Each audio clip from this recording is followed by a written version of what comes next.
Assez de morts sur les routes. Antenne 2 vous invite à hisser le drapeau blanc pendant le week-end de la Toussaint. Notre objectif, sauver le maximum de vies humaines. Contrôle technique obligatoire pour les vieilles voitures, permis à point et paiement immédiat de certaines amendes. Ce sont les mesures décidées par le Conseil interministériel sur la sécurité routière. Le commerce extérieur va mieux. 400 millions d'excédents le mois dernier. L'embellie économique se confirme. TDF1 bientôt sur orbite, si tout va bien pour Ariane, lancement la nuit prochaine d'un satellite contesté. Intolérance et brutalité en France à propos d'un film. Martin Scorsese est l'auteur de La Tentation du Christ, s'explique pour la première fois en direct dans ce journal. Rapport record pour le quartier de Longchamp, plus de 3 millions de francs pour 5 francs, joués sur le 6, le 14, le 12 et le 11. Madame, monsieur, bonsoir. Après tant d'autres, je le répète, vous prenez n'importe quoi. Un vieux mouchoir, une serviette, un chiffon, un drapeau, à condition qu'il soit blanc. Vous l'accrochez à votre voiture, n'importe où, à l'antenne, au rétroviseur, à une portière. Faites-le. Vous participerez ainsi à l'opération qui, pendant 5 jours, va mobiliser toute Antenne 2 pour que la route du week-end de la Toussaint soit moins sanglante. Dans un instant, Gérard Holtz vous en dira plus sur le dispositif que nous avons mis en place. Mais d'abord, priorité aux mesures que les pouvoirs publics vont nous imposer pour améliorer la sécurité routière. Un conseil interministériel s'est réuni à cet effet ce matin. Dominique Verdaillan.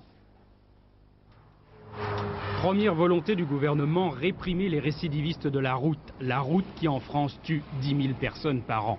En 1992 sera effectif le permis de conduire à points, déjà en vigueur dans de nombreux pays européens. Toute infraction constatée, absence de ceinture, excès de vitesse, feu rouge grillé ou conduite en état d'ivresse, entraînera le retrait d'un certain nombre de points. Une fois ce quota épuisé dans un délai de 5 ans, le contrevenant se verra dans l'obligation de repasser son permis.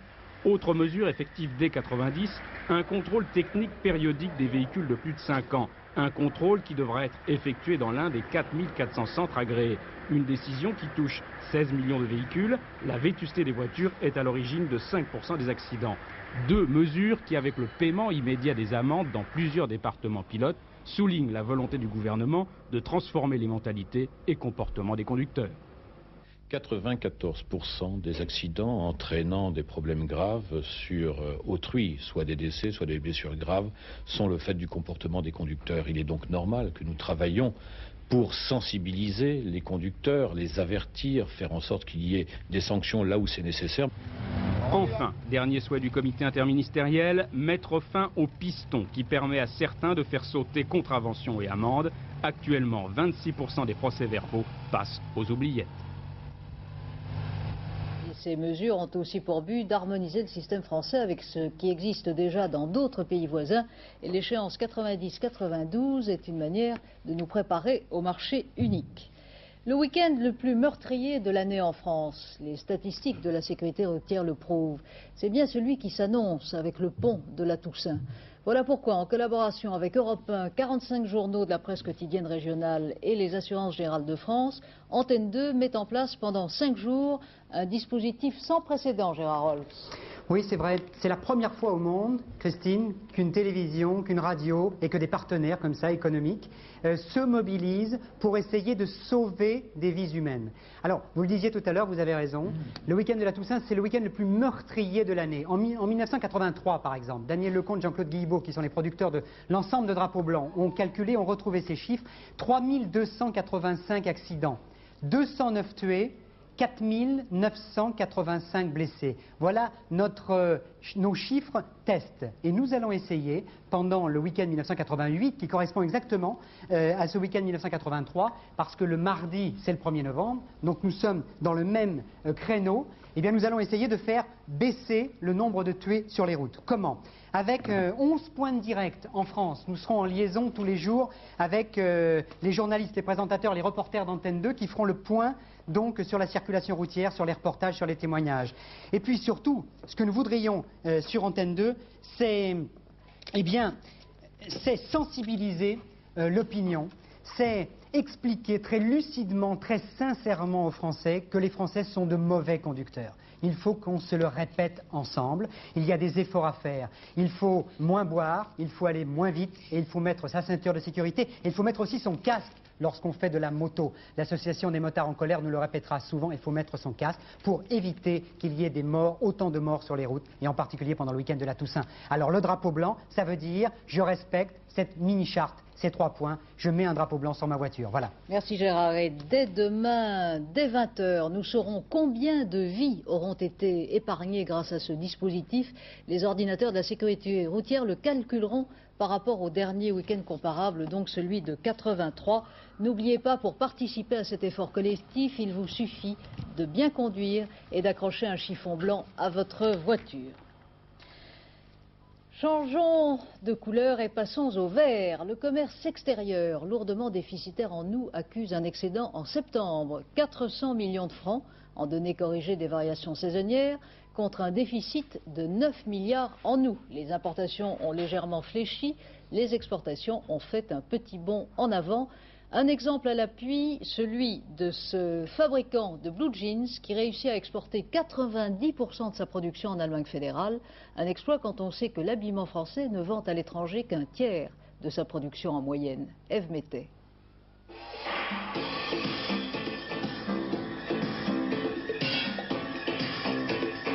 Düsseldorf, le grand salon international de la mode. 2 fois par an, les commerçants allemands en prêt-à-porter viennent choisir ici les modèles qu'ils mettront en vente dans leurs magasins.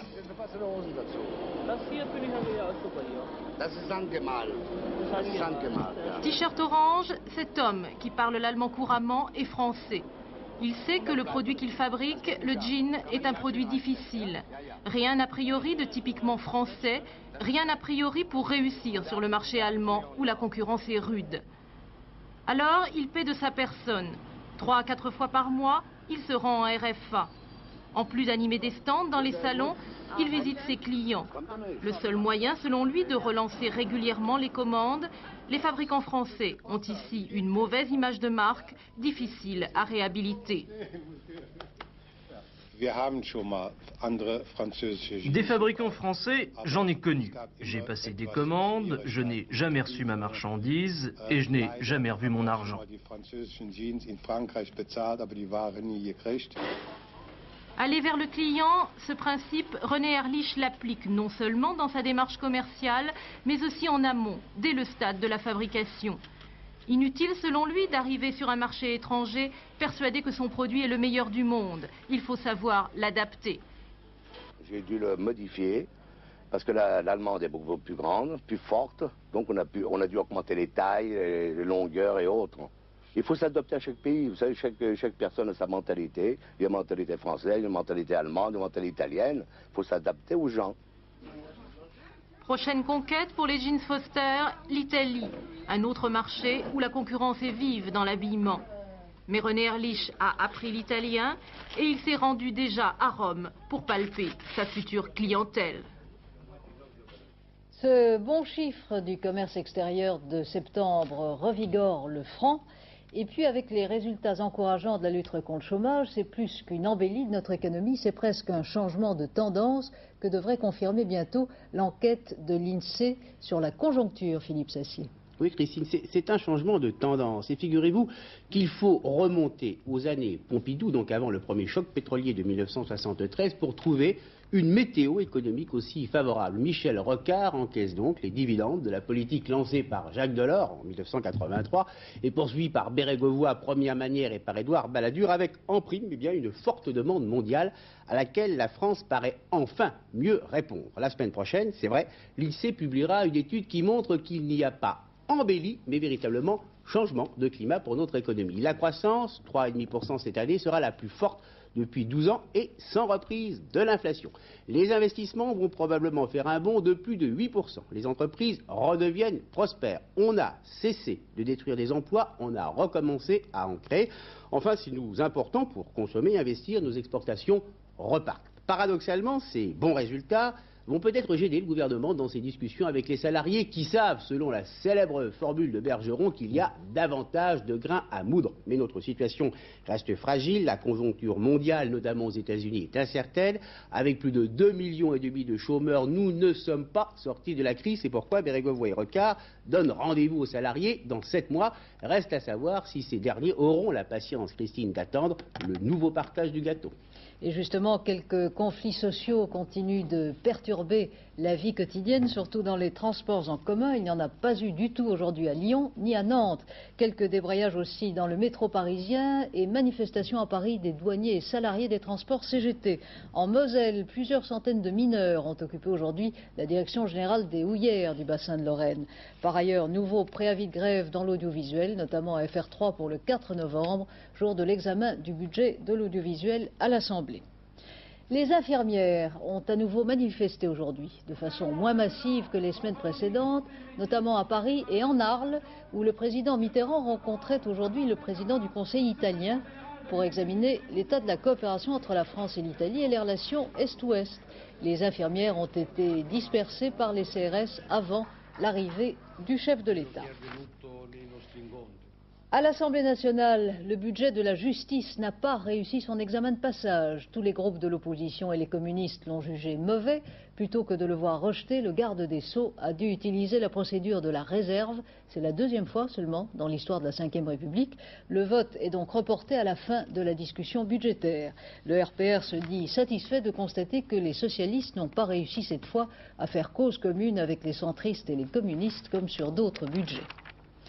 Charles Millon, UDF, nouveau président du Conseil régional Rhône-Alpes, une élection sans surprise appuyée par Raymond Barre. Et c'est une autre UDF, membre du Parlement européen, Mme Christiane Scrivener, qui va remplacer Claude Chesson à la commission de Bruxelles. L'Élysée l'a annoncé tout à l'heure.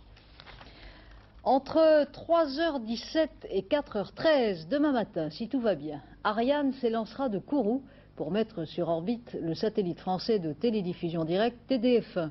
L'épisode crucial d'un feuilleton qui n'est sans doute pas clos, celui d'un satellite cher, démodé selon certains et plutôt boudé par les clients. Patrice Pelé. Octobre 79, la France et l'Allemagne décident de réaliser un programme commun de télévision directe. Dans l'esprit de ses créateurs, TDF1 doit être ce que l'on fait de mieux. La norme d'émission, par exemple, sera européenne. De plus, elle sera puissante pour être mieux captée. Images et son stéréo devront être d'une qualité exceptionnelle. Mais personne à l'époque ne sait encore qu'il faudra attendre 10 ans avant de lancer TDF1 et qu'il coûtera 2 milliards. 5 gouvernements successifs plancheront sans succès sur des problèmes techniques et financiers.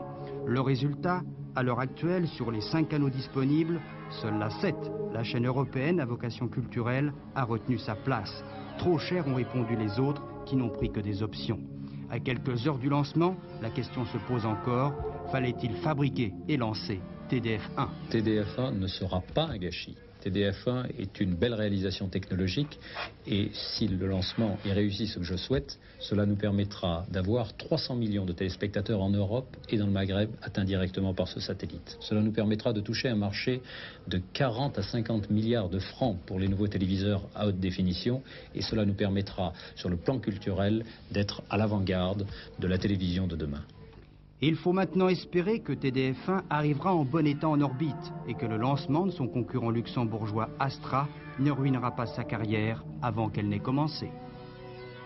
En Afrique du Sud, interprétation contradictoire des élections municipales d'hier. Pour le régime, c'est un succès, même si quelques 30% des Noirs autorisés à voter pour la première fois l'ont effectivement fait. Pour Monseigneur Tutu et pour l'opposition extra-parlementaire, ces élections sont sans valeur, puisque seuls les Noirs vivant autour des villes blanches avaient été appelés au vote. Coût 1 million de dollars, des images émouvantes tous les jours à la télévision et une illustration lourde de bons sentiments de la coopération américano-soviétique. Les 2 baleines, prisonnières des glaces en Alaska, ont été libérées et font route vers le sud. Tant mieux, mais l'opération est peut-être moins innocente qu'il n'y paraît, comme nous l'explique de New York Paul Naon. L'Amérique, suspendue depuis 3 semaines au souffle des baleines, enfin sauvée des glaces de l'Alaska. Les grands médias n'ont parlé que de l'événement, reléguant la campagne électorale au second plan. La vie des 3 cétacés valait sans doute mieux que les problèmes du déficit extérieur, de la drogue ou de la criminalité. Mais qui a sauvé les baleines? Le président Reagan, qui n'a pas hésité un seul instant à envoyer là-bas la garde nationale. Certaines mauvaises langues affirment même que l'histoire des mammifères marins a donné un sérieux coup de pouce à George Bush, démontrant en effet que les républicains s'occupaient, eux, sérieusement d'écologie.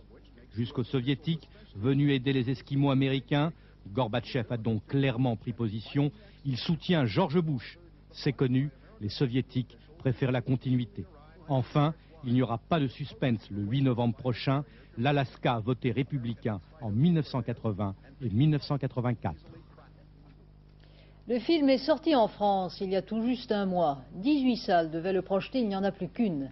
La tentation du Christ a provoqué, on le sait, plus qu'une polémique, une vague d'indignation et d'intolérance et aussi des actes de violence. Une information judiciaire a d'ailleurs été ouverte aujourd'hui après l'incendie du cinéma Saint-Michel à Paris et 7 jeunes gens arrêtés l'autre jour sont visés. L'un d'eux a d'ailleurs reconnu sa participation à l'attentat. Il est inculpé et écroué ce soir.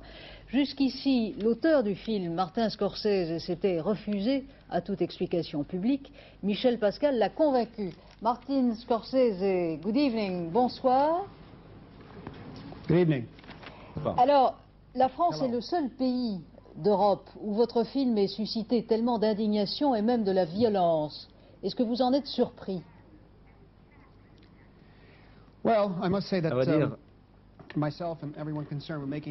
tous ceux qui ont participé à la réalisation du film sont choqués de cette réaction. Nous sommes en fait très attristés parce qu'après tout, c'est un film qui est au fond très religieux. C'est un film sur Jésus, sur ses idées, sur sa philosophie qui est une idée d'amour, de passion, de pardon. Et alors ces actes de violence et de brutalité sont absolument gratuits dans ce contexte. Et je tiens ici à remercier les directeurs de cinéma qui ont accepté d'endurer ce genre d'agissement quand même scandaleux.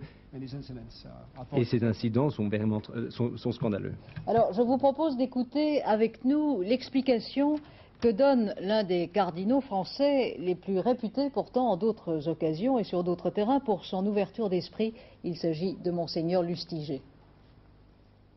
Je pense qu'il n'y a de liberté de création que là où il y a véritablement respect d'autrui. Car la liberté de tuer, ce n'est pas une liberté de création. La liberté d'insulter ou d'injurier, ce n'est pas la liberté de création. La liberté implique le respect d'autrui. Le criminel pourrait se plaindre qu'on ne respecte pas sa liberté.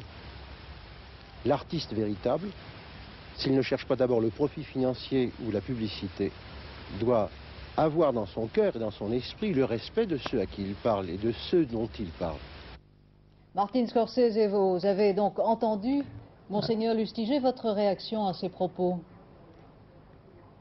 Je trouve que lorsqu'on voit ce film, je ne sais pas si Lustiger a vu le film ou lu le livre, mais il s'agit ici d'un cardinal. Moi, je suis un profane, je ne suis pas un homme de l'habit, mais lorsqu'on voit ce film, et même le comité de censure du Royaume-Uni était de mon avis, c'est un film qui, loin d'être blasphématoire, c'est un film qui défend au contraire les valeurs religieuses, et au contraire c'est un film qui assure une véritable promotion de l'amour de Jésus. Enfin, c'est notre sentiment au sujet de ce film. Enfin, ça ne m'étonne pas par ailleurs de voir que ceux qui n'ont pas vu le film réagissent de la sorte. Et c'est d'ailleurs ce qui se passe également aux États-Unis. Et c'est un malentendu épouvantable. Alors, si l'on vous dit que, d'une certaine manière, vous servez d'alibi à une reconquête ou une tentative de reconquête de l'opinion française autour des valeurs chrétiennes, est-ce que vous en êtes content ou plutôt déçu en tant qu'auteur de cinéma? Non, je ne suis pas vraiment déçu en tant que réalisateur. C'est un film que je devais faire. C'est un film fait à petit budget. Ce n'était pas un film destiné à faire des gros bénéfices. C'est un film qui ne me déçoit pas du tout dans son ambition. Il s'agit ici d'avoir la passion nécessaire à faire ce film et ouvrir les yeux à un certain nombre de gens, faire découvrir des concepts sur la divinité et la nature duale, divinité-humanité de l'homme qu'était Jésus. C'est une discussion, un débat qui existe depuis 2000 ans d'ailleurs, et c'est quelque chose qui doit être à nouveau repensé, et c'est pour ouvrir un débat sain sur la question. Martin Scorsese, merci pour ces explications. C'est vrai que le débat n'est pas clos, il importe en tout cas qu'il ait lieu sans intolérance et sans brutalité. En Chine, ils sont 1 milliard et beaucoup roulent à vélo. Alors imaginez que dans quelque temps, ils découvrent une invention bien de chez nous, le vélo Solex. L'engin cher à nos souvenirs n'est plus fabriqué en France, malheureusement, mais il pourrait bien connaître une deuxième vie ailleurs. Nicolas Jacobs. Et pour la deuxième fois, le Céleste Empire s'en trouvera révolutionné. 1 bon milliard de Chinois en Solex, de quoi redémarrer la longue marche de cet engin mythique entamé en 1946 et interrompu il y a 2 mois. La chaîne de fabrication que vous voyez a été démontée et son propriétaire, la société CFTS, espère la vendre. 3 pays sont prospectés, la Chine, l'Indonésie et le Pakistan. Les Chinois y réfléchissent sérieusement, le moteur en particulier les intéresse. Économique, increvable, il pourrait avoir d'autres usages. Si l'affaire se fait pour environ 2 millions de dollars, 100 000 Solex seraient fabriqués chaque année, pour le marché chinois, mais aussi pour l'exportation, par exemple vers la France. Jean-Yann imaginait dans un film les Chinois envahir Paris. Dans ce cas, leur cheval de Troie pourrait être le vélo Solex de Pékin. Le tennis à Bercy, élimination du Tchécoslovaque champion olympique Miroslav Messir, battu par l'Américain Brad Gilbert. Qualification de Kriegstein, un autre Américain, et de l'Allemand Mansdorf. John McEnroe, lui, vient de battre Paul Annacone en 2-7, 6-3, 6-2. Vous êtes 3 vénards à avoir gagné ce soir 3 625 662 francs en jouant 5 francs dans le quartet qui secourait à Longchamp. À l'arrivée, le 6, le 14, le 12 et le 11. Et dans le désordre, le rapport reste gros, 44 096 francs. C'est la deuxième fois en 2 mois que le quartet dépasse ainsi la barre des 3 millions. Voilà, dans un instant, après la météo de Laurent Cabrol, drapeau blanc sur Antenne 2, le début de notre opération sécurité sur les routes. Ce sera le thème de l'édition spéciale de Claude Sérillon à 22h20. Merci d'avoir suivi ce journal. N'oubliez pas votre chiffon blanc. À demain, 20h. Très bonne soirée.